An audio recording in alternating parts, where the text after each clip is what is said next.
Père Vincent Brennard, bonjour. Bonjour. Vous êtes le tout nouveau directeur du service national pour l'évangélisation des jeunes et pour les vocations. Bienvenue déjà à la conférence des évêques de France.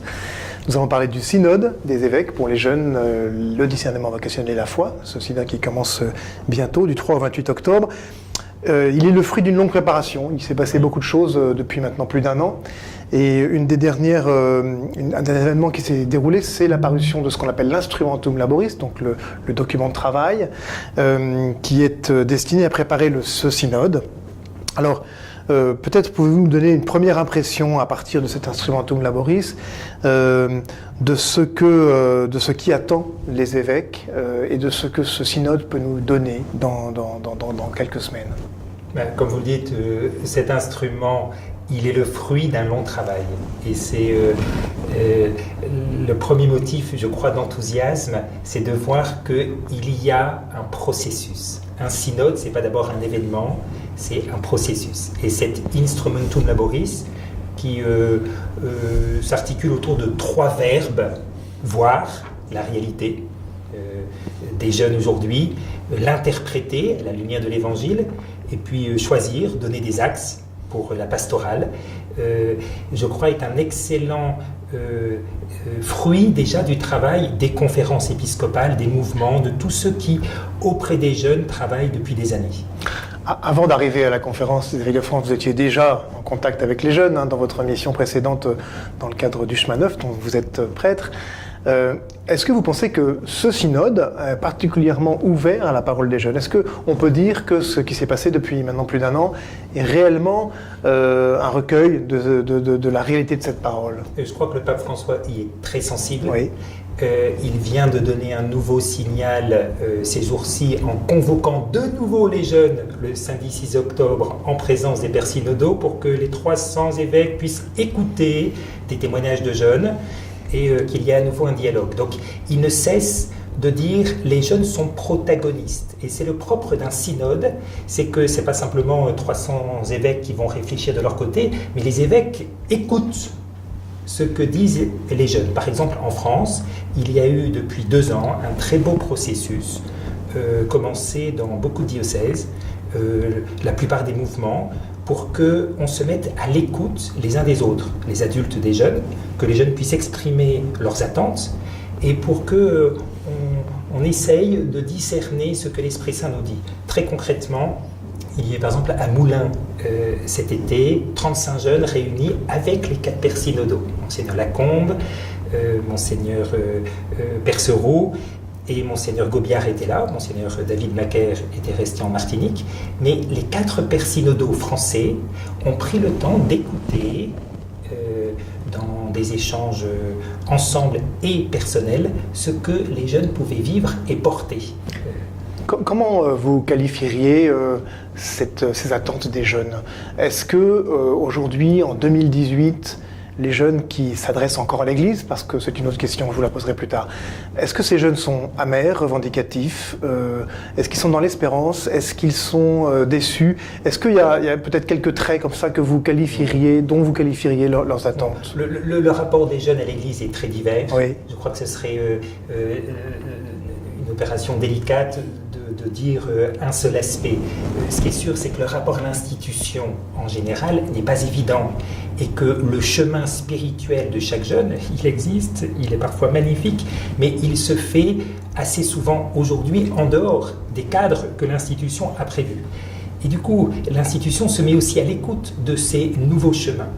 Ce qui est sûr, c'est que nous constatons d'une part que les jeunes reconnaissent l'importance du cheminement spirituel pour leur vie de bonheur ou même pour leur vie professionnelle. Les enquêtes nous le montrent.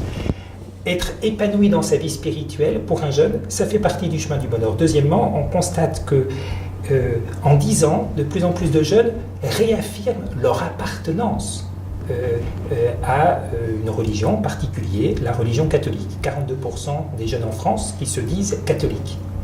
Du coup, il y a une attente, forcément, de celle qui va continuer à les engendrer à la fois. Il y a des incompréhensions, parfois des insatisfactions, et le pape les encourage à ne pas avoir de langue de bois pour qu'il y ait un dialogue franc entre nous.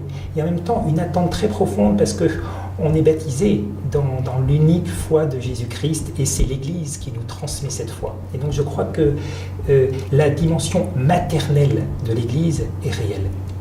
Elle a quelque chose à nous dire et elle a quelque chose à recevoir aussi de ses fils qu'elle a engendrés à la fois. Les jeunes sont le présent de l'Église. Ils disent l'éternelle jeunesse de Dieu, comme dit le pape François, Dieu est jeune. Et l'Église est jeune parce que, en son sein, des jeunes prennent aussi toute la place qu'on attend qu'ils prennent. Alors on comprend bien que tous ces jeunes aux chemins divers, aux itinéraires variés, qui sont plus ou moins proches de l'Église, sont particulièrement à écouter, à entendre, à accompagner, à accueillir. Et quid des autres? Est-ce que ce synode s'adresse aussi à tous ces jeunes qui sont indifférents, sont loin, sont contre? Est-ce qu'il y a une volonté aussi? Et si oui, on peut imaginer que oui, comment va-t-elle se concrétiser? Oui, c'est pour ça que le synode et le dernier document, la Constitution apostolique qui vient de sortir, voudrait insister sur la dimension missionnaire. En fait, l'Église est porteur de la bonne nouvelle de Jésus-Christ. C'est pas pour elle, c'est pas pour sa propre gloire, c'est pour le monde. Nous sommes détenteurs, par notre baptême, tous, du pape au dernier des baptisés, qui vient d'être baptisé il y a quelques jours, tous nous portons en nous cette bonne nouvelle. Et donc, vous insistez sur ces jeunes qui sont loin, qui ont quitté, parfois sur la pointe des pieds, une église parce qu'ils se sont sentis incompris ou jugés. Et nous avons, c'est notre premier rôle, à redire l'amour de Dieu. Je suis frappé par la façon dont le pape François insiste d'abord sur le fait de témoigner par nos actes d'un Dieu qui aime, qui pardonne, qui est miséricorde, Il n'y a aucun péché qui ne puisse être pardonné par notre Dieu, et nous sommes tous pécheurs. Et cette parole de miséricorde, d'amour, nous avons à la transmettre d'abord par nos actes, par notre comportement, par une cohérence de vie, et puis par nos paroles. Et donc, si l'Église a été désirée par Jésus comme la famille de ses enfants, c'est pour que tous puissent y rentrer. Et bien sûr, notre souci pour nous, c'est de toucher ces jeunes qui sont partis, quelles que soient les catégories sociales. Je pense au milieu populaire, où parfois l'Évangile est devenu une réalité très lointaine, au milieu plus aisé, partout. Nous avons à intensifier notre proclamation joyeuse, comme on dit souvent, décomplexée, simple, naturelle, chacun avec son charisme, chaque mouvement avec sa spiritualité.